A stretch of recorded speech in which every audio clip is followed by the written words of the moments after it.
you know that you can eat a lot of the flowers that you grow in your garden? Of course, you do want to know for sure if they're the right variety and that they are not poisonous. And I'll have a list of both edible and poisonous flowers for you on the Central Texas Gardener website under Trisha's Corner, so be sure to check that out. You do want to make sure that your flowers are grown organically also if you're going to be eating them, so be cautious about using flowers from a florist or a nursery or garden center. Also, I would be careful about picking them along roadsides in case there are chemical contaminants. Young children shouldn't eat flowers, and if you have a lot of allergies, you may want to avoid eating flowers as well. Now, with the various flowers, there are different parts of the plants that you'll use, and on the website you'll find more information about the individual flowers and what parts to use of them. But here are a few examples. Now, the artichoke, of course, is a flower that we eat. Things like sage, pineapple sage, basil flowers, lavender. You're just eating the buds of the lavender, as well as roses and scented geranium flowers, chive flowers, society garlic. All of those are wonderful edible flowers.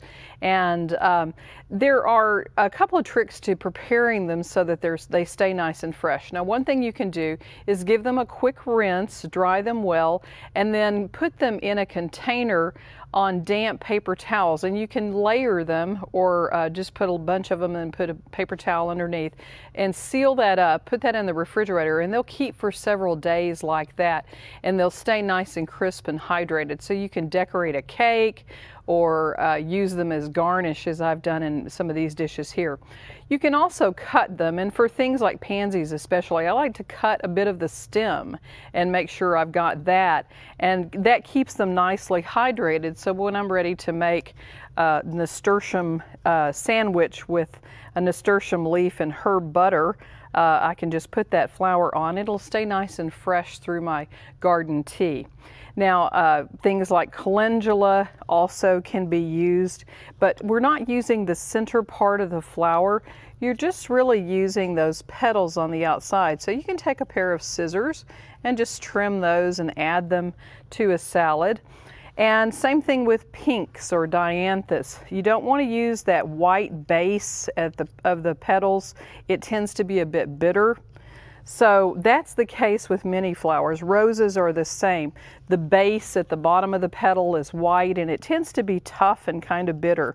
So I like to just take my scissors and do a little trimming and add that to your dish. And the roses give wonderful color to things as well. This is a vodka, flavored vodka, and I've used lemon flowers, just flowers off of my lemon tree, and I have rose petals, and the rose petals have given it a really nice pink color. You soak the flowers in the vodka for about 48 to 72 hours in a warm place, and then strain it, chill it, and it's really wonderful for sipping. And then here is a wonderful salad, just lots of fresh greens, and then it has the nasturtiums, the nasturtium leaves, the chive blossoms.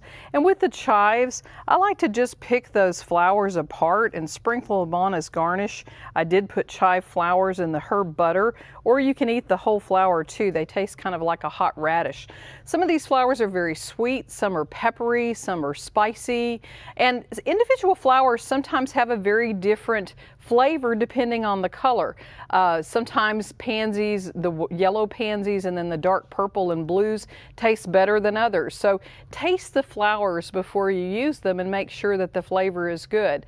It's the same thing with roses. Some roses taste better than others. Now here are some deviled eggs. It's one of my favorite things to do with flowers. I'd actually chop up calendulas and rose petals, nasturtiums, chive flowers in the deviled eggs, and then just sprinkle it all over with flower petals and top it off with a beautiful flower.